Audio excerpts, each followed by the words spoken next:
Well, I'm guessing that at this point, some of you are wondering why on earth I would have chosen such an obscure passage from the options to reflect on this morning, especially one where I would have to pronounce those difficult names over and over again. This is a piece of the David narrative that we never hear on Sunday mornings. But this passage spoke to me because in it we witness a really important moment in David's life. The moment when David makes reparations to the family of Saul. A little context will be helpful here. After Saul and his son Jonathan are killed in a battle with the Philistines, David becomes king of Judah, but Saul's other son, Ishbal, takes the throne of Israel. A long and bloody war ensues between the house of Saul and the house of David. After a series of double crosses by supporters of David, from which he is careful to distance himself, Ishbal is killed, and the elders of Israel ask David to become king of Israel as well as Judah. He takes Jerusalem from the Jebusites, moves the Ark of God into the city, and establishes his reign. It is at this point that David takes the extraordinary step of restoring all the lands of Saul to his grandson, Mephibosheth, and insisting that Mephibosheth eat at David's own table, essentially making him part of the royal family.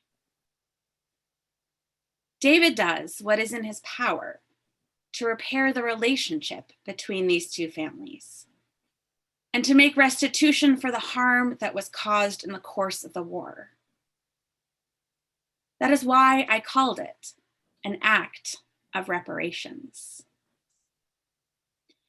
Now, the passage mentions twice that Mephibosheth is lame in both his feet, which is significant for at least two reasons. First of all, it indicates that even though he might have a claim to the throne, he doesn't have the physical ability to assert that claim. So in other words, he's not a threat to David at this point. But second and more interesting is how Mephibosheth became lame. You see, back in chapter 4, we read that Mephibosheth was 5 years old when the news came about the deaths of Saul and Jonathan. The text says, his nurse picked him up and fled. And in her haste to flee, it happened that he fell and became lame. Why does the nurse flee? Presumably because she knows that David is likely to come after the throne, and therefore all of the male offspring of Saul. Indirectly, then, the conflict between David and Saul is the cause of Mephibosheth's disabling injury. And so David is, in a sense, making a personal act of reparation, as well as a familial one. As you all know, our diocese has been a national leader in seeking to make reparations for the institution of chattel slavery and its ongoing impacts on the descendants of those who were enslaved. We've created a diocesan reparations fund and appointed a task force to oversee its work.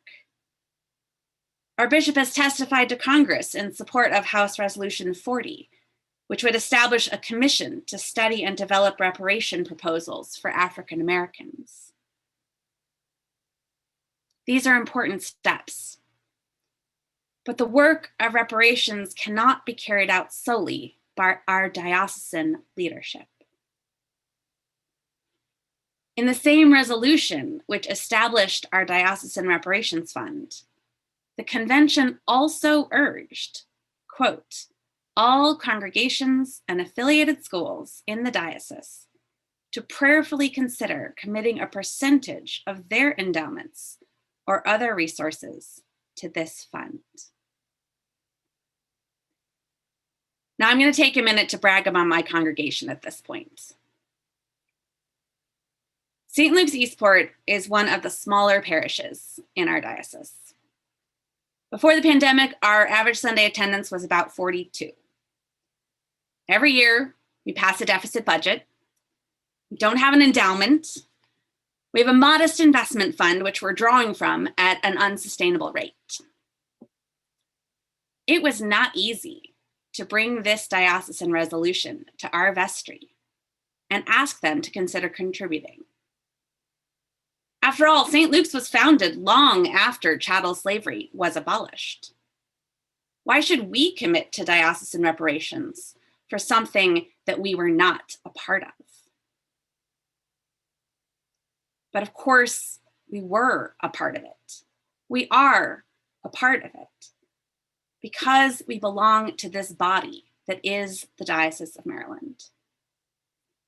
And so last fall, our vestry voted unanimously to commit 0.5% of our operating budget for 2021 to the Diocesan Reparations Fund, $785.